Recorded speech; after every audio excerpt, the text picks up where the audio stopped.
Hello, students. How are you? Wishing you all a happy and successful new year.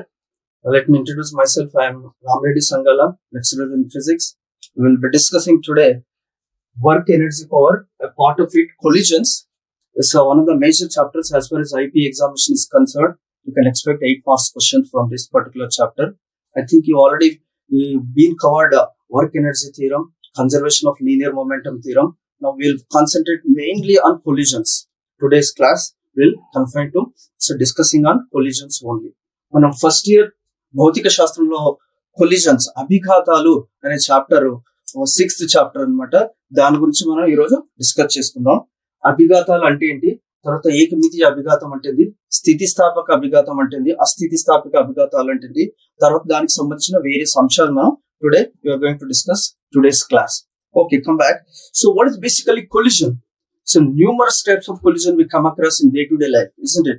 So when you are playing caroms, you're quite familiar. The striker will go and strike the coins, different white coins, black coins, red coins, isn't it?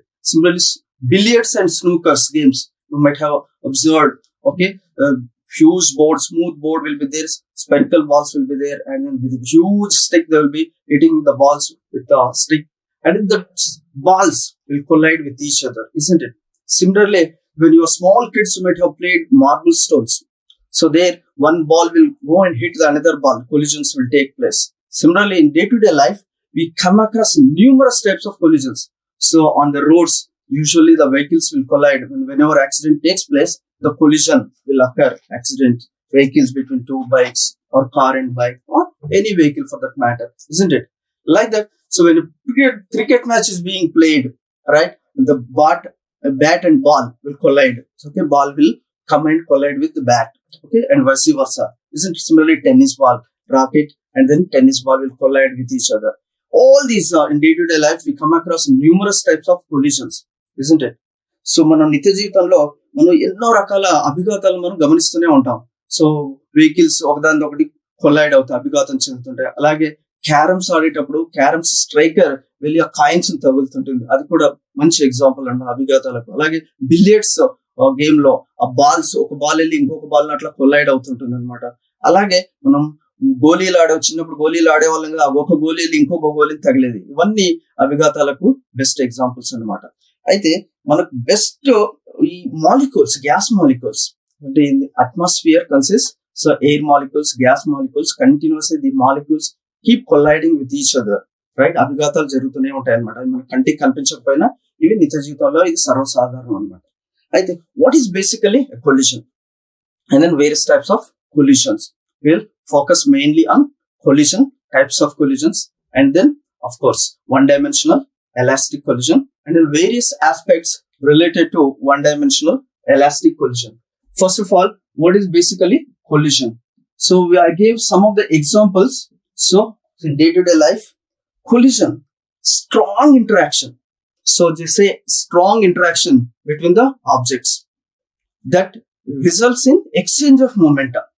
So that's subject to condition. Strong interaction that leads to exchange of momenta. That is called a collision.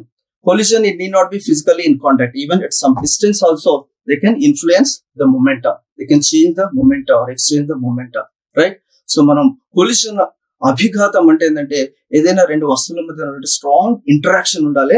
దానివల్ల ద్రవ్య వేగంలో మార్పు కనిపించాలి. దాన్నే మనం అభిఘాతం అని అంటారు. So strong interaction so among the particles or among the bodies resulting in exchange of momenta.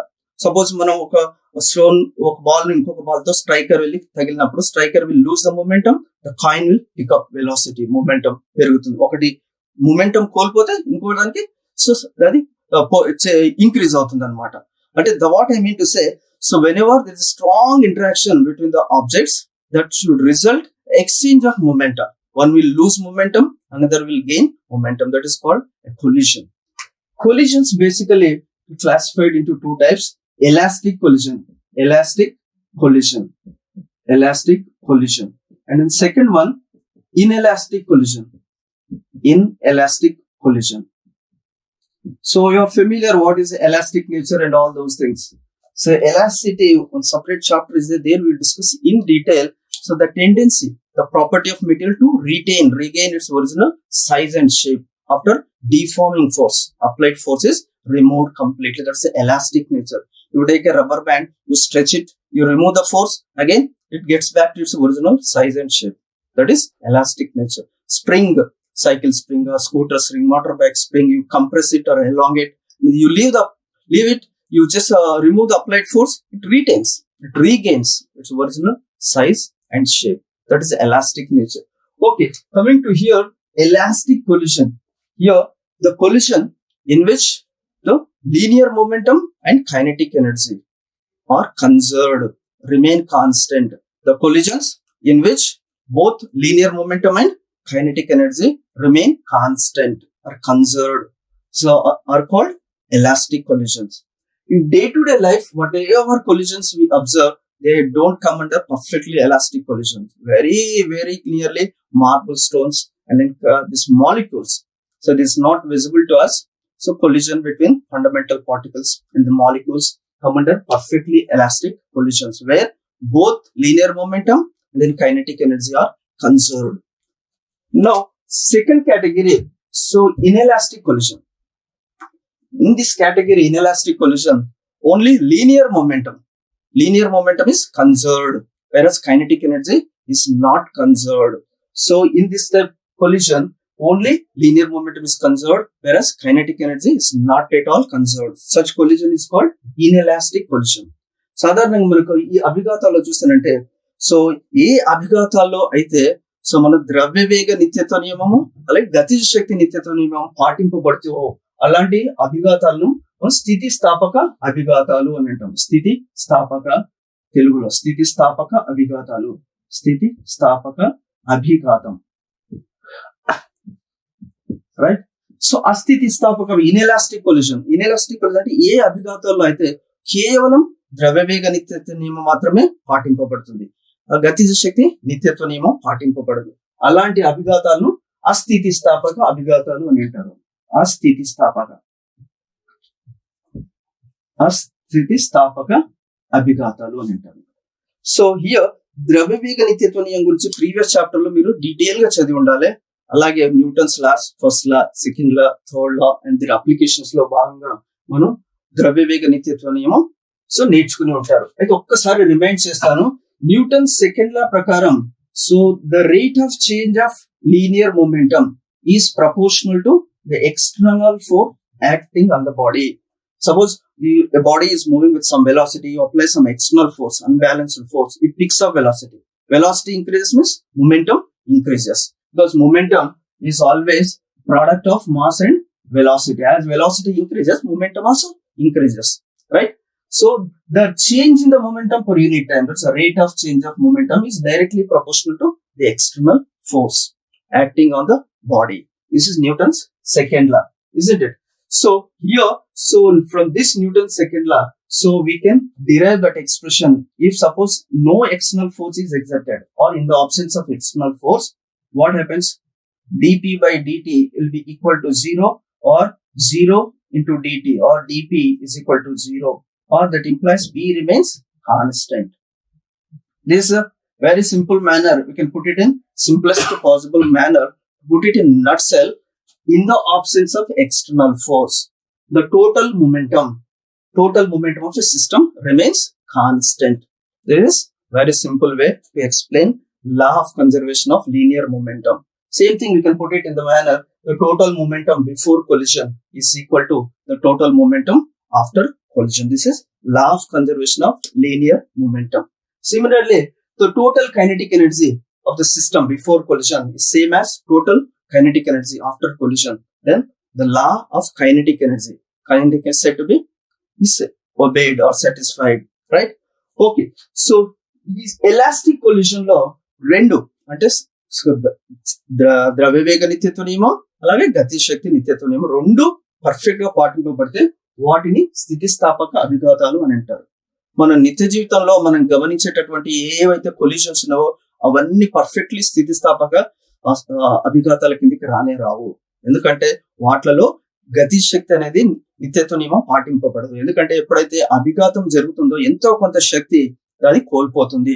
Sound రూపంలో కావచ్చు, అలాగే హీట్ రూపంలో కావచ్చు, అలాగే ఉష్ణం రూపంలో కావచ్చు, అలాగే డిఫార్మేషన్ రూపంలో కూడా ఏదో రకంగా ఎంతో కొంత energy it loses some energy. So kinetic energy అనేది కన్సర్వ్ అవ్వదు ఎక్సెప్ట్ ఏ మాలిక్యూల్స్, గ్యాస్ మాలిక్యూల్స్ మధ్యలో ఉండేటువంటి కొలిజన్స్, ఫండమెంటల్ పార్టికల్స్ మధ్య ఉండే అభిఘాతాలు మాత్రం పర్ఫెక్ట్లీ స్థితిస్థాపక అభిఘాతాల కిందకి వస్తాయి అన్నమాట. Second one, so coming to inelastic collision. You are familiar inelastic collisions. Whatever collisions we observe in day-to-day life, like collisions so between vehicles, right? So car, bus, and then motorcycle or car or any other vehicles for that matter. Or so whatever. So cricket ball and bat, collision between bat and ball. Similarly, rocket, that is a tennis racket and tennis ball. There's some sort of sound we listen, isn't it? Based on the sound and all those things, the umpire will make the judgment, isn't it? Right? So nowadays technology is available, of course, to recheck whether the batsman is out or not, all those things. We are not going to enter all the details here. But here, the sound, when the sound is a form of energy, right? It loses some energy. Similarly, deformation may take place. Similarly, heat may be generated. Huge collision takes place. The vehicles get deformed. That energy is lost, isn't it? So what I want to say, in inelastic collisions, the collisions in which only linear momentum is conserved and kinetic energy is not at all conserved, such collisions are called inelastic collisions. In day-to-day life, whatever collisions we observe, we come under this category, inelastic collisions. Then perfectly inelastic collisions. Imagine a situation that both will collide, then they will stick together and move together. Such collision is called perfectly inelastic collision. Right? So both the objects involved in the collision will stick together and then move with certain common velocity. It is called perfectly inelastic collisions. I'll give some raw examples. So chewing gum, for example, chewing gum, you throw it on the wall or throw it on the floor, it will stick to it. Right? It never gets separated out. Similarly, wet maida, you make a small ball, you throw it on the wall or floor, it will stick to it. They never get it separated out, isn't it? Similarly, gobar and then wet clay and all those things, when you throw it on the floor, they'll stick together. It is a perfectly inelastic collision. They may stick together, they may move with certain common velocity also. This is a perfectly inelastic collisions. But whatever collisions we observe in day-to-day life, neither perfectly elastic nor perfectly inelastic collision. They come in between, isn't it? That is about collisions. What is basically collision? Strong interaction. I'll just repeat. So to just remind what are collisions? So what are various types of collision? This is the possible question for your IP examination. A strong interaction. It need not be physical interaction. Strong interaction resulting in exchange of momentum is called collision. And collisions are classified into two types: elastic collision and then second one, inelastic collision. As already told you, the collision in which both linear momentum and kinetic energy are conserved is called elastic collision. And inelastic, the collision in which only linear momentum is conserved, kinetic energy is not conserved, is called inelastic collision.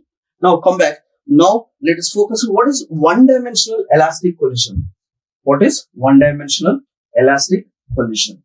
First of all, you are familiar, one dimension, two dimensions and all the, if your body is moving in straight line path, linear path, in any direction, x axis, y axis or z axis, moves in a straight line path. In previous chapters, you already learned so motion in a straight line path, motion in a plane. So when some unbalanced force, net force acts on a body, the body gets displaced in the direction of the force, or at least along the component of the force, one of the forces, isn't it? So if a body moves along a straight line path, this is one-dimensional elastic collision. Then what is one-dimensional collision and one-dimensional elastic collision? Don't get confused. First, one-dimensional means the objects involved in the collision, they must move along straight line path before collision, after collision. So they must move along straight line. For example, this is one ball. So this is another ball. Just for they are moving along the same path, they will collide.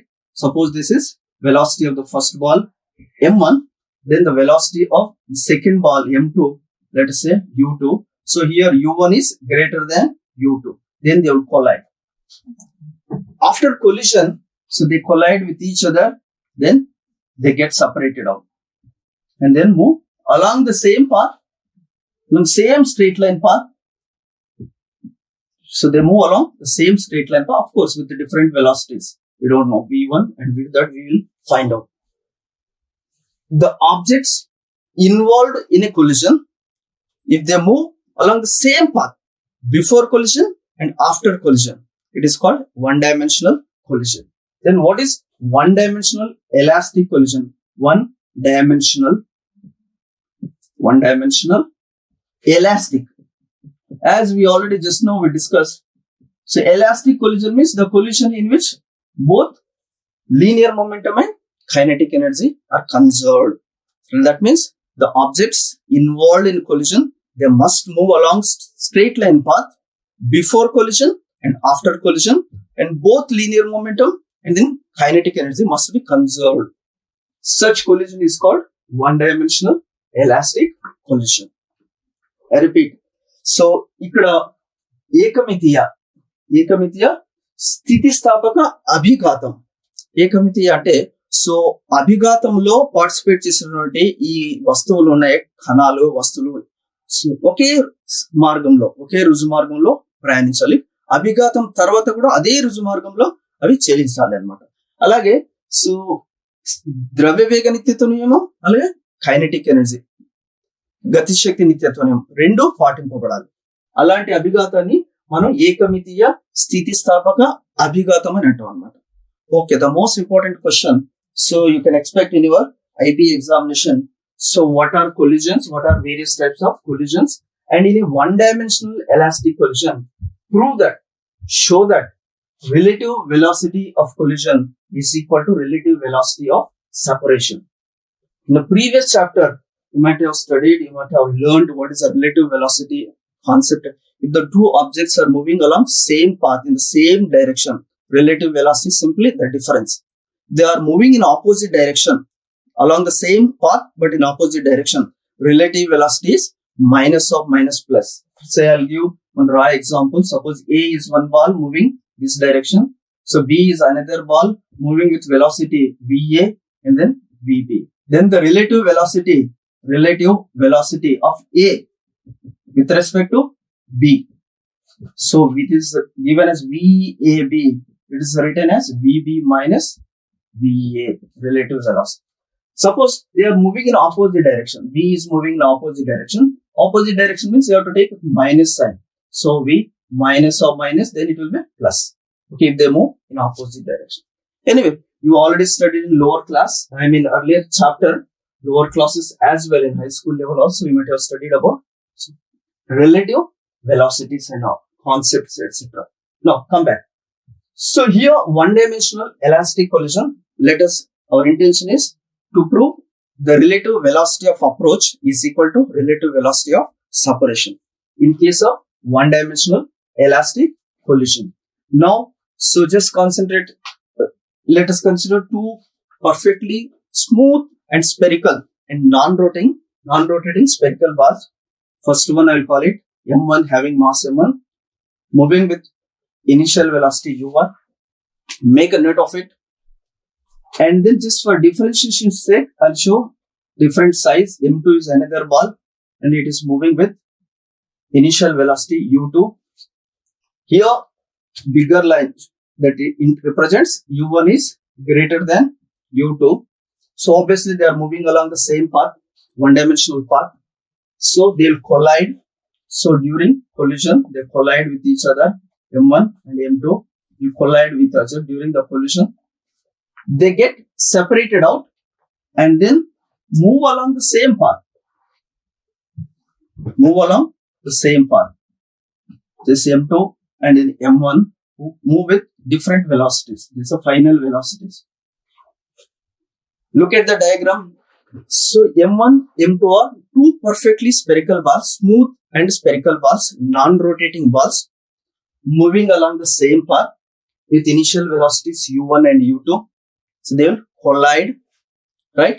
So after collision, they get separated out and then move along the same path, same straight line path with velocities v1 and v2 respectively. Here u1, u2 are initial velocities, v1, v2 are the final velocity. Final means after collision. Now it is one-dimensional elastic collision. So as you already familiar, one-dimensional, they move along the same straight line path before and after collision. Next, how about elastic collision? So conservation of linear momentum, conservation of kinetic energy must be fulfilled. So first, so it is an elastic collision. Elastic collision. So we can apply conservation of linear momentum. Conservation of linear momentum. Linear momentum. It is one of the important questions. Concentrate well, dear students. According to conservation of linear momentum, we already total momentum before collision is equal to total momentum after collision. What is the total momentum? Momentum you already know. So familiar, product of mass and velocity. What is the momentum of the first ball? The product of mass and from conservation of linear momentum, m1 u1 is the momentum of the first ball plus m2 u2. This is the momentum of the second ball. This is before collision. They collide, they get separated and move with different velocities v1 and v2. The total momentum after collision. So product of mass. Now v1 is the velocity, final velocity of first ball, and m2 v2. This is absolutely simple. Conservation of linear momentum. Total momentum before collision, total momentum after collision. అంతకంటే ఏం లేదు. ఇక్కడ స్థితి conservation of linear momentum అంటే so ద్రవ్య వేగ నిత్యత్వ నియమం. ఆ నిత్యత్వ నియమం ప్రకారం ఏంది? మొత్తం ద్రవ్య వేగం అభిఘాతానికి ముందు ఉండే మొత్తం ద్రవ్య వేగం అభిఘాతానికి తర్వాత ఉండే మొత్తం ద్రవ్య వేగానికి సమానం. ఈ ఈక్వేషన్ నుంచి మనం you can bring it this side. See here m1 u1, this I'll bring it this side, minus m1 v1, it's equal to m2 v2. This I'll bring it this side, m2 u2. Then rearranging the terms here, m1 is common, I'll write it this way, m1 u1 minus v1. It is a very simple derivation. It's very, very important also. Same derivation in subsequent question also. So notations of v1 and v2 derivation, same thing gets repeated, half of it, almost 50%. Here m2 being common, m2 v2 minus u2. Say equation 1. It is just direct consequence of law of conservation of linear momentum. Total momentum before collision, total momentum after collision, rearranging the terms. It is all, so the terms, say here m1 terms you are bringing one side, m2 terms the other side. Next, conservation of kinetic energy, because it is an elastic collision.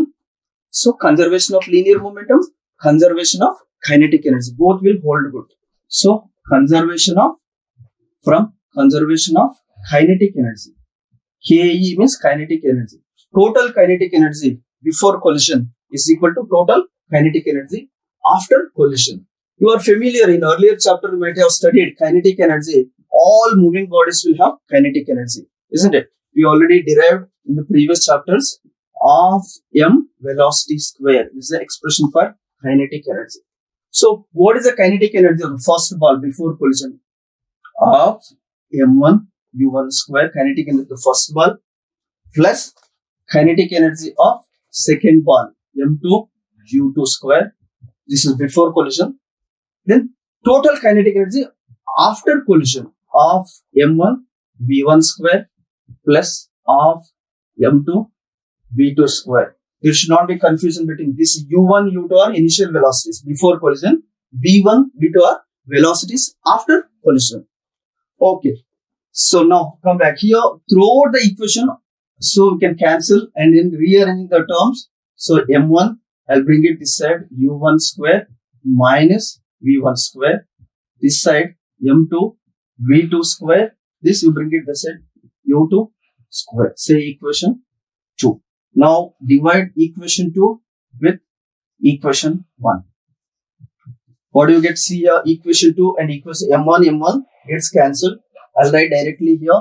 So u1 square minus v1 square divided by u1 minus v1. This side v2 square minus u2 square divided by v2 minus u2. So numerator a square minus b square means a plus b into a minus b. So this is a plus b, v1, u1 minus v1, a minus b. The denominator u1 minus v1 both gets cancelled. This side also a plus b into v2 plus u2 and then v2 minus u2. The denominator v2 minus u2. This v2 minus u2 gets cancelled. Finally we have, so I'll write it here, u1 plus v1 is equal to v2 plus u2. All initial velocity you bring it this side, u1 minus u2 is equal to v2 minus v1. See this expression? Relative velocity of approach before collision is equal to relative velocity of separation after collision, right?